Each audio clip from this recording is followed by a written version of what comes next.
안녕하세요. 제가 저희 딸 아이를 위한 교육 컨텐츠를 시리즈로 만들고 있는데요. 요즘은 영어를 많이 하고 있었습니다. 그 발음을 중심으로 많이 하고 있고 좀 더 하고 싶은 것들이 있긴 한데 이란에서 큰 전쟁이 지금 벌어지고 있잖아요. 그 이슈가 워낙 커서 아유 영어만 하고 있기는 너무 한가한 느낌도 좀 들었어요. 그래서 그 전쟁 사안을 보는 것을 제가 하나의 가치 판단으로 대립구도를 만들어서 컨텐츠를 지금 해야 되는가 생각을 하고 있는데 사안이 무게가 만만치가 않아서 그만큼이나 조금 더 준비를 할까 생각을 좀 하고 있습니다. 그런데 그 여파로 우리나라 주식시장이 지금 급하게 연이틀 무너지고 있잖아요. 화요일에도 굉장히 많이 떨어졌고 서킷 브레이크가 걸렸었고 오늘 또 수요일인 오늘 또 걸렸었거든요. 그리고 그렇게 최근 우리 주식시장 상승을 이끌어왔던 삼성전자하고 SK 하이닉스가 하락을 지금 주도하고 있고요. 요새 이제 주식 붐도 있었고 사람들이 주식에 굉장히 관심이 많잖아요. 그래서 우선 민생 사안이기도 하니까 그거를 다뤄볼까 생각을 하고 있습니다. 사실은 제가 딸을 위한 교육 시리즈에 주식 투자도 넣으려고 생각은 하고 있었습니다. 왜냐하면 우리가 은행 이자로만 하기에는 사실은 좀 부족하잖아요. 우리 과거에는 은행 이자율이 10% 넘게 줄 때는 우리 열심히 일하고 돈을 벌어서 저축하면 됐잖아요. 근데 이제 그 시대가 아니란 말이에요. 그렇다면 자기가 그 시대의 흐름에 따라가기 위해서는 주식 투자를 할 줄 알아야 돼요. 그런데 주식 투자는 저축이랑 달리 열심히만 한다고 되는 게 아니잖아요. 그래서 그 주식 투자에 대한 노하우를 좀 갖춰야 되는데, 되게 준비는 안 돼 있는 채 마음만 급하고 하다 보니까 급하게 들어오고 또 예를 들어서 요즘 삼성전자에 들어왔다가 지금 연이틀 10% 가까이 떨어지면 얼마나 무섭겠어요. 이거 도로 손실을 보고라도 나와야 되나 막 고민이 되잖아요. 그래서 요새 주식 붐이 있었던 것들만큼 안 익숙한 분들이 참 많이 들어오셨다가 지금 굉장히 당황하실 것 같아요. 그래서 그 주식 얘기를 좀 해보는 게 괜찮을 것 같습니다. 제가 딸 라인이 위한 주식 투자 이렇게 이름을 붙이는 이유가요. 음, 이게 주식 투자도 너무 성인이 돼가지고 전혀 생각을 안 해보고 있다가 나이 들어서 이제 여윳돈이 생긴 거를 이렇게 활용을 해보려고 하는 과정에서 상당히 무리를 많이 빚더라고요. 그래서 제가 이걸 보면서 느낀 게, 주식 투자도 어릴 때 마인드가 좀 돼야 되겠구나. 마치 영어 발음 어릴 때 익혀야 되듯이 주식 투자도 좀 어릴 때 마인드가 되어갔구나라는 생각을 하고 있었습니다. 그리고 제 딸아이도요, 아직 딸아이가 주식 투자에 관심 가질 만한 나이는 아닌데, 제가 언뜻 이렇게 메시지를 주고요, 또는 딸아이가 혹시 관심 있을 때 답변을 해줍니다. 자식과 관련해서 주식을 논의하기 굉장히 좋은 방식이요. 10년마다 그 증여세 없이 딸에게 자금을 증여해 줄 수 있거든요. 그게 2천만 원 이내예요. 그러면 자기 형편 되는 범위 내에서요, 딸 명의 증권 투자를 여는 겁니다. 그리고 뭐 잘 되든 안 되든 그 주식 계정을 딸아이 거라고 이렇게 알려주고요. 딸아이도 관심을 갖게 하고, 만일에 아이가 좀 더 많이 관심을 갖고 있다면 그쪽으로 학습이 더 많이 될 것 같고요. 좀 관심이 없더라도 너 주식이 뭐 올랐다 내렸다라든지 또는 사회 이슈가 있을 때, 이렇게 전쟁 사안이 있을 때는 주가가 떨어진다는 걸 몸소 경험하게 한다든지 이런 교육적인 효과가 굉장히 좋거든요. 그래서 증여세를 안 낸다 그런 측면보다는 그런 거를 계기로 우리 자식한테 주식 계정을 하나씩 만들어주고 부모도 같이 공부하고 자식도 언뜻 이렇게 어릴 때부터 주식 투자를 경험해 보는 게 좋다고 생각을 합니다. 그래서 주식 투자에 대한 교육 시리즈를 만들려고 했었는데 우선 이슈가 여기에 닥쳤으니까요. 지금 한번 해보겠습니다. 그런데 제가 미리 좀 밝혀둘 거는 어, 이 주식 강의는요, 아주 주식을 잘하는 사람들을 위한 건 절대 아닙니다. 제가 그 정도 지식이 되지도 않고요. 또는 단타를 하시는 분들을 위한 강의도 절대 아니다. 제가 그분들의 지식에도 못 미치고요. 그런 주식 투자를 제가 할 수 있는 사람도 아닙니다. 다만 제가 경제학을 박사학위를 했고요. 그리고 특히 산업 내지는 기술 공부도 했었고, 또 그런 걸 분석하는 걸 현업을 하기도 했었거든요. 그래서 조금 익숙하긴 합니다. 근데 그렇다고 해도 제가 아주 많은 밸류 체인을 알고 있지도 않고요. 또는 자금 수급이 어떻게 이루어지는지 제가 알지도 못합니다. 그런 정도 관심을 갖고 있지도 않고요. 그리고 그런데 관심을 가지려면 굉장히 시간이 많이 걸립니다. 제가 그렇게까지 시간 투입을 할 수는 없거든요. 다만 어떤 분들이 제가 말씀한 걸 듣기에 괜찮냐면, 은행 이자율은 너무 적다. 그러면 거기에 대해서 플러스 수익률을 얻었으면 좋겠다고 생각하는데, 제가 생각하기에 굉장히 건전하고 무난한 플러스 수익률은 뭐냐면요. 우리가 주식이라는 거는 그 변동성 있는 주식이잖아요. 삼성전자가 그렇게 잘 나가는 것 같다고 연이틀 10% 급락을 하는 게 주식이거든요. 그러니까 이 변동성을 감수했기 때문에 얻는 수익이 있습니다. 이게 리스크를 적기 때문에 얻는 수익률이 있는 거고요.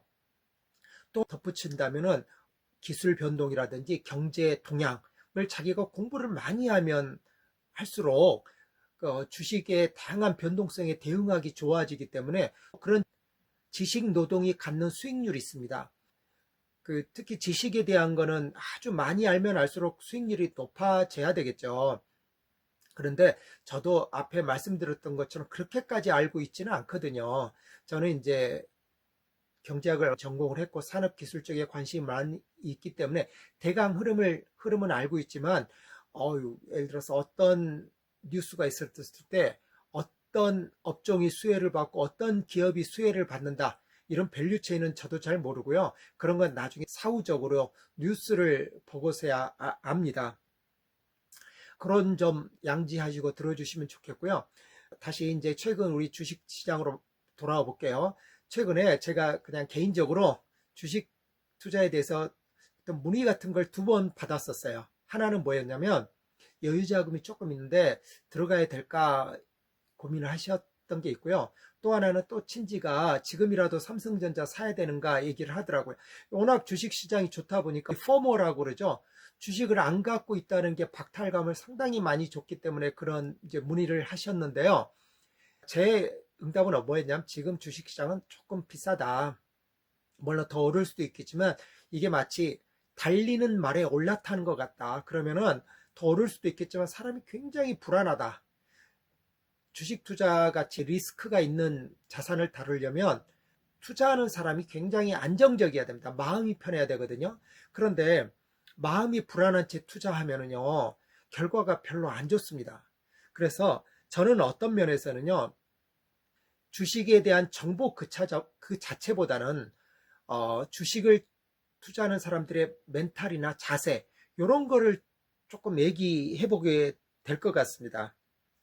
먼저 이란이라는 사태 때문에 주가가 큰 폭락을 경험하고 있는데, 이걸 이란 때문에 벌어졌다고 이렇게 생각하시지 않았으면 좋겠어요.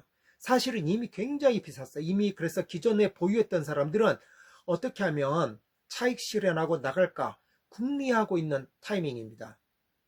그랬던 차에 굉장히 좋은 핑계거리가 생겼잖아요. 특히 이렇게 한국 주식에 많이 지금 투자를 했던 외국인들 같은 경우는 불안정하기도 하고, 그리고 웬만큼 수익도 얻었고, 주식 팔고 나가기 얼마나 좋은 때입니까? 그러면 국내 그 자금 동원이 한정적이라고 할 때는 외국인 투자자들이 뭉칫돈을 들고 투자하느냐 하지 않느냐에 따라서 영향이 크잖아요. 그러니까 외국인 투자자들한테는 지금 차익 실현할 수 있는 너무 좋은 기회가 온 거죠. 사실은 팔고 나가면서도 웃을 거예요. 그리고 기존에 수익을 실현한 사람들은요, 자기가 팔고 난 다음에 주가가 떨어지면 더 좋아합니다. 왜 그럴까요? 다시 들어올 수가 있거든요. 지금 주가가 떨어진 거는 우리 펀더멘탈이 나빠진 건 아니거든요. AI의 대세도 여전하고 좋습니다. 아마 외국인들도 팔지만 언제든지 저는 다시 돌아올 거라고 생각해요. 근데 지금 상황 자체가 불안정하니까 언제 들어올지는 아무도 모르는 거죠. 그리고 언제 반등할지도 모르는 것이고요. 그래서 지금의 패닉 셀링이라고도 하지만 사실은 굉장히 즐거워하면서 파는 사람들도 있는 시장이라는 것 염두에 두시면 좋을 거예요. 그러면 오히려 나는 못 팔았는데 너무 그렇게 불안하게만 생각하실 건 아닌 것 같아요.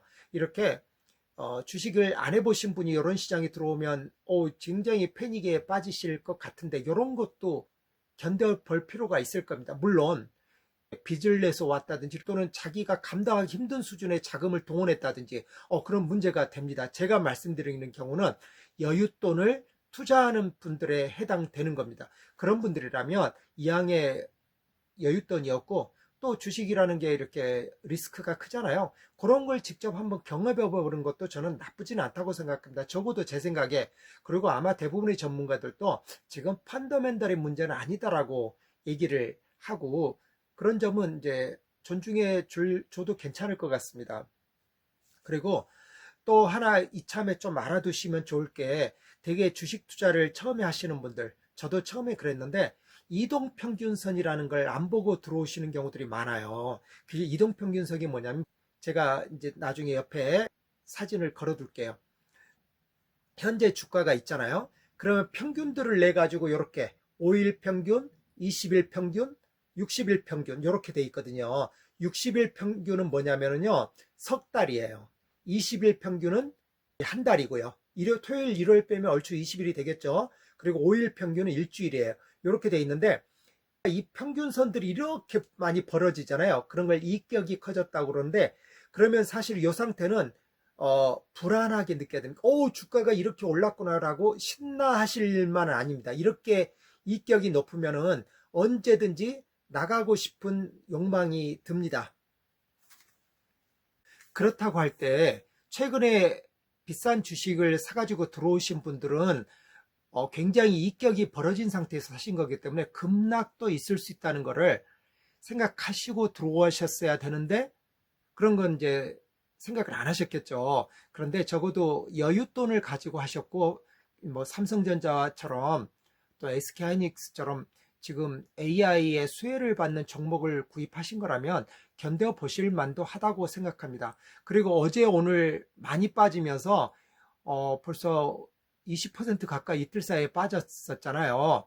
그러면은 아마 되게 마이너스 가능성도 있는데 조금 기다려 보시는 게 괜찮을 것 같고 근데 이렇게 이격에서 벌어졌는데 주가가 이렇게 하락해 버리잖아요. 그럼 역설적으로 이제 이격이 줄어든 상태입니다. 이격이 줄어들잖아요. 그러면은 다시 매수세가 회복될 가능성이 높다고 할 수 있습니다. 다만 매수세가 강해지는 게 언제 될 건지는 정확하게는 알 수는 없지만은요. 이런 정도는 한번 보셔도 괜찮습니다. 어제 오늘 보면은요. 종가가 가장 하락된 지점이 돼버리죠. 이게 그러면은 여전히 매도세가 강하다. 매수세보다는. 그러면 너무 급하게 이제 싸졌으니까 들어와야지 이렇게 하시지 말고요. 조금 이렇게 매수세가 다시 회복되는 점을 보고 들어오셔도 괜찮을 수 있습니다. 왜냐하면 이왕이면 더 싸게 사는 게 좋잖아요. 그러면 이렇게 반문하실 수도 있어요. 지금 바닥에서 사는 게 낫지 않나? 나중에 회복되고 사면 그만큼 손해 아니냐 생각하실 수도 있는데요. 바닥이라는 건 아무도 모릅니다. 그러니까 바닥이라고 확신하시면 안 됩니다. 다만 반등을 했다면 그러면 이제 조금 이렇게 바닥을 지날 가능성은 높여지는 거죠. 예를 들어서 5% 정도 반등을 했다고 쳐보자고요. 그러면 내가 어제 샀으면 더 싸게 샀는데 이렇게 생각하시지 말고요. 5% 정도는 시장이 보여주는 정보에 대해서 내가 수수료를 냈다고 생각하시는 겁니다. 그리고요, 만일에 반등해서 사긴 샀는데 또 떨어진다. 그러면 이제 그런 경우 어떤 생각을 해두시면 되냐면요. 자기가 동원 가능한 모든 돈을 한 날 한시 한 종목에 넣는 건 그렇게 좋지 않습니다. 그래서 이런 경우에 분할 매수를 하게 됩니다. 자기가 투입 가능한 돈을 예컨대 2분의 1, 3분의 1, 4분의 1로 나눠둬서 여러 번에 나눠서 사는 거죠. 그렇게 되면 결국 반등한 이후에 자기가 매입한 가격이 평균이 있을 거 아닙니까? 그 평균 가격이 결국 무릎에서 사는 게 됩니다. 그 무릎에서 산다는 거를 사람들이 잘못 이해하는 경우도, 그 무릎인지 바닥인지는 아무도 모르거든요. 근데 이렇게 여러 번 나눠서 사다 보면 얼추 이제 무릎이 되는 거죠. 또 반대로 얘기하면 어깨에서 판다고 그러잖아요. 근데 어깨인지 머리인지를 알 길이 없잖아요. 그러면 이 경우도요, 주가가 올라갈 때 특히나 이런 빅 이벤트가 있어가지고 주가가 매도세가 굉장히 강해서 하락해버린다. 그러면 기존에 수익을 좀 올렸다면은 조금씩 분할 매수를 하셔도 괜찮습니다. 예를 들어서 우리가 처음에 샀던 모든 100주를 끝까지 들고서 최고점까지 가고 싶은 게 우리의 마음이지만 우리가 최고점을 알 길이 없잖아요. 주식을 많이 들고 이렇게 계속 가다 보면 얼마나 불안합니까? 삼성전자를 좀 예전에 보유하셨던 분들이 있어가지고 그동안 얼마나 좋았겠어요. 근데 연이틀 10%씩 급락해버리면 이제 불안하실 거라고요. 그런데 미리 조금씩 이렇게 차익 실현을 해뒀다고 보자고요. 그래서 예를 들어서 자기가 갖고 있는 삼성전자 주식이 지금 반이다, 또는 3분의 1로 됐다. 얼핏 생각해보면 그 주들을 다 끌고 오지 않은 건 아쉬울 수 있지만, 이렇게 떨어졌을 때는 얼마나 마음이 편합니까? 이미 차익 실현해 둔 게 있다. 그러면 나머지 분은 견뎌보겠다, 이렇게 생각할 수도 있잖아요. 그래서 분할 매도하는 것도 괜찮고 분할 매수하는 것도 괜찮습니다. 물론 사람에 따라서는 끝까지 가겠다라고 생각하실 수도 있는데, 그거는 이제 그분의 전략이겠죠. 우리는 현금도 굉장히 중요시 해야 된다고 생각합니다. 비유를 들면은 우리 현금을 주식 투자에 넣는 거는, 저는 자식을 군대에 보내거나 또는 전쟁터에 보내는 거라고 생각합니다. 자식이 무사히 돌아와 주면 너무 좋잖아요. 근데 공까지 세워서 훈장도 받고 들어오면 뭐 더 바랄 나위가 없고요. 어쨌든 돌아와 주면 되는 거잖아요. 그래서 현금과 주식의 밸런스를 잘 유지하는 게 무척 중요한 일이라고 생각합니다. 예를 들어서 자기 돈이 다 주식에 묶여 있다 그럴 때 현금이 갑자기 필요하면 어떻게 되겠어요? 주식에서 상당수를 처분해야 되는데 지금 팔 시점이 안 됐는데도 처분해야 될 수 있잖아요. 마이너스 상태였다면 다 이제 손실이 돼버리는 거고요. 그래서 적당히 현금도 갖고 있고 적당히 주식도 갖고 있고, 이런 게 좋다고 생각합니다. 저는 사실 굉장히 쌀 때 삽니다. 2024년도만 해도 삼성전자 굉장히 안 좋았잖아요. 물론 상당히 불안감이 없지는 않지만 그래도 삼성전자가 저력 있는 기업이라고 생각하고, 주가는 싼데 그 저력이 발휘돼서 반등하면 득이 많잖아요. 주가가 그만큼 쌌기 때문에. 그런 때 사고요. 그 다음에 사람들이 이제 주가가 굉장히 좋다고 생각하고 많이들 사기 시작하잖아요. 그러면 저는 현금 비중을 늘려가는 때라고 생각하는 편입니다. 물론 이거는 제 생각이니까 여러분이 각자 판단을 하셔야겠지만은, 가장 쉬운 거는 역시 굉장히 쌀 때 사고, 오히려 사람들이 다 주식 좋다고 살려고 할 때는 이격이 벌어져 있는 상태이니까 현금 비중을 늘리는 것도 좋다고 생각을 합니다. 제가 앞에서 제 딸을 위한 투자라고 했잖아요. 제가 제 딸한테는 그래도 무난한 것을 가르치지 아주 위험한 걸 가르치지는 않지 않겠습니까? 그런 점 감안해서 이렇게 잘 이해해 주시면 감사합니다. 이상입니다. 안녕히 계세요.